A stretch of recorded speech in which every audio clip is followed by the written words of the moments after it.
Dear students, in the last class I was talking about the types of ovules based on types of nucellus. I hope you remember that nucellus is a rounded or oval mass of thin-walled parenchymatous cells enclosed by integuments. I had also given you a small assignment to draw diagrams of crassinucellate type of ovule and tanvinucellate type of ovule, and the basic difference between the two type of ovules. I told you that in the case of crassinucellate ovule, the nucellus is very massive, loaded with cells, and the sporogenous cell, which is going to become the megaspore mother cell, is deeply embedded in the tissue. And this kind of ovule we see in polypetalae and monocots. In crassinucellate type of ovule, we also see that there are two layers of epidermis, and therefore it is usually also referred to as a bitegmic ovule. In the case of tanvinucellate type of ovule, which is commonly seen in gamopetalae, here the nucellus occurs only as a single layer around the sporogenous cell, and in this case the sporogenous cell, which is going to become the megaspore mother cell, is at the micropylar end, very far from the callosal end, and it is characterized by a dense cytoplasm and a very big prominent nucleus. In this tanvinucellate case of ovule, we also see that the epidermis is single layered, although it is not universal, but in most of the cases we see that, and therefore we also refer tanvinucellate type of ovule as unitegmic ovules. Okay, so this was last class that we were discussing.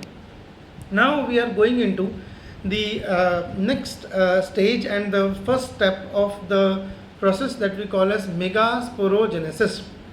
Now, in the first step, at a very early stage of ovule development, a subepidermal cell, subepidermal means a cell which is below the epidermis at the apex of the nucellus, differentiates as archisporial initial.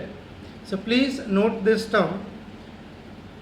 A cell which is below the epidermis in the nucellus tissue in the very beginning first differentiate itself as archisporial initial. It is characterized by a very large size, dense cytoplasm, and a very prominent nucleus. Now, because we have just studied that on the basis of nucellus we can classify the ovules into tanvinucellate and crassinucellate type of ovules, so there is a minor variation in this particular step. What is that variation? Let us discuss. Now, in the case of tanvinucellate type of ovules, the archisporial initial, remember, I hope you remember that in the case of tanvinucellate you have very less number of cells, and the sporogenous cell is at the micropylar end with a single epidermis above it. Okay, so in this case of ovule, what happens is the archisporial initial, it directly functions as the sporogenous cell and it develops into the megaspore mother cell. From now onwards, I will be calling the megaspore mother cell as MMC. Okay, so what happens actually in the case of tanvinucellate ovules is that you have a sporogenous cell which is below the epidermis, and that cell directly starts developing into what we call as the megaspore mother cell. Remember, megaspore mother cell is a diploid cell. It has 2N content, and it is also referred to as the last cell of sporophytic generation. I hope you remember that in the case of angiosperm, we have very prominent and conspicuous sporophytic generation, and we have a very short-lived and very inconspicuous gametophytic generation, right? So megaspore mother cell is the last cell of the sporophytic generation because it is diploid and because it is going to going into meiosis type of cell division, where it is going to produce haploid nuclei which will later function as the egg apparatus and other cells of the embryo sac, we are going to see in the next slide how this megaspore mother cell basically divides and forms the embryo sac. For now, let us talk about what happens in the case of crassinucleate type of ovules. Now, in the crassinucleate type of ovules, the archisporial initial, the cell which basically is showing that it is ready to divide, it is having dense cytoplasm, it is large in size and having prominent nucleus, it divides by periclinal division. What is a periclinal division? A division where the cell divides along the shorter axis, okay, and thus the cells are produced one over the other is basically referred to as periclinal division. In the next slide I will show you some pictures, and there I will show you how a periclinal division will look like, but till then let's move on. So in these type of ovules, the archisporial initial divides by periclinal division, forming an outer primary parietal cell and an inner primary sporogenous cell. This outer and inner basically refers to, outer is the micropylar end and inner is the callosal end. So towards the callosal end you have the primary sporogenous cell, and on the micropylar end you have primary parietal cell, right? Now out of these two, the inner primary sporogenous cell will later become the megaspore mother cell, and it is going to basically go into the meiotic division. Okay, so now we move on to the next slide, where we are going to see some diagrams of this particular step, where the archisporal initial basically divides and develops into what we call as MMC or megaspore mother cell. But there are some variations here also which we need to know. Now, so please follow my pointer. So there are some points to note and remember. So we say that although all the hypodermal cells of the nucellus have the potential to develop into archisporial initial cells, but usually a single cell differentiates as archisporial initial. So we need to remember that all these cells below the epidermis of the ovule, nucellus, they have the potential and capacity to develop into archisporial initials. But what we are seeing is, in most cases, in most angiosperms, there is a single cell which differentiates as archisporial initial, and this archisporial initial later either directly becomes the sporogenous cell or the MMC, or it divides, as I told you in the case of crassinucleate type of cell, it divides into an outer parietal and an inner sporogenous, where the inner sporogenous then behaves as the sporogenous cell or the megaspore mother cell.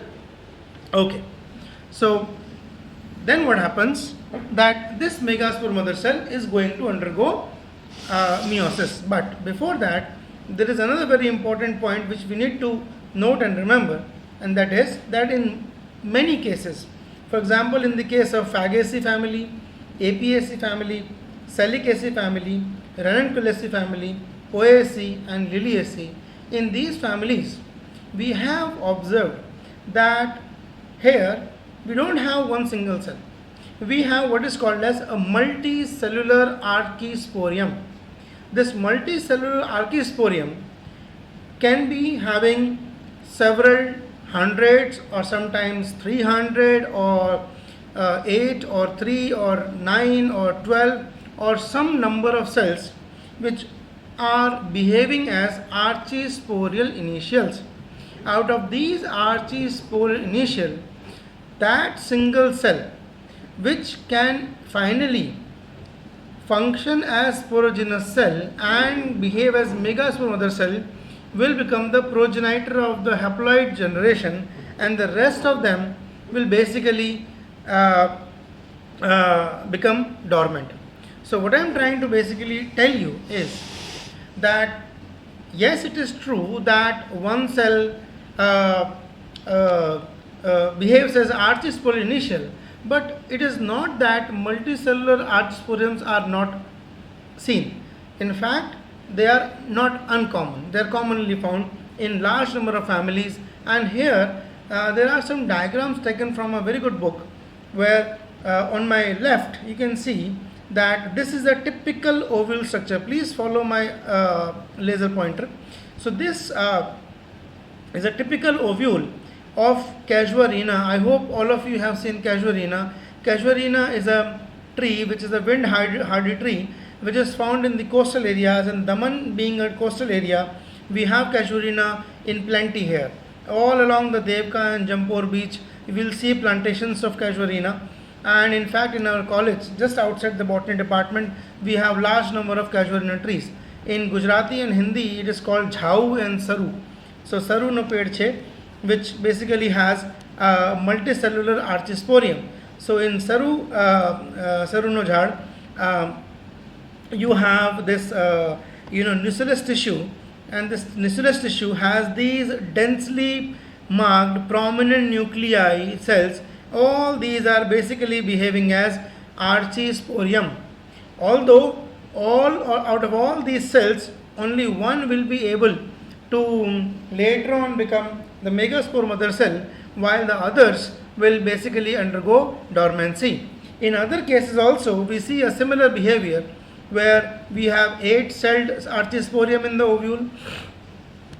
In some cases we have 3-celled archisporium, and in some cases we have more than that, which later on become develop into megaspore mother cells. And out of these 4, 5 or even 8 megaspore mother cells, only one later on undergoes meiosis to form a linear tetrad of 4 haploid megaspores. Okay.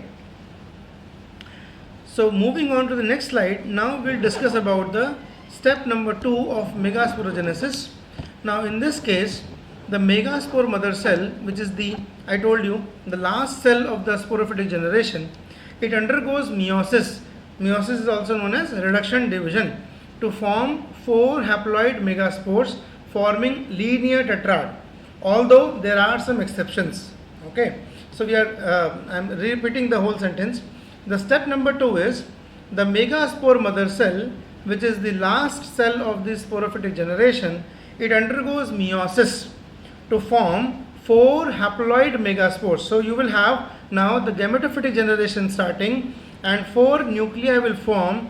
All 4 nuclei are called haploid megaspores.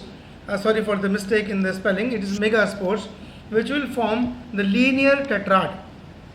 Okay, and of these 4 haploid megaspores of a tetrad, the lowest one, that is, which is at the callosal part, is going to remain functional and form the female gametophyte, and the remaining 3 will basically degenerate. Okay, the remaining 3 will degenerate. That means they will be consumed, they will be eaten up. They will be completely, rendered dead and consumed and absorbed by the functional megaspore for nutrition. As you know, this functional megaspore has a lot of work to do, and therefore to compensate for the large requirement of nutrition, the remaining 3 haploid megaspores, they will be consumed by the functional megaspore. And the functional megaspore, the 4th one, that is at the callosal end, will basically is going to further develop into the embryo sac or the egg apparatus.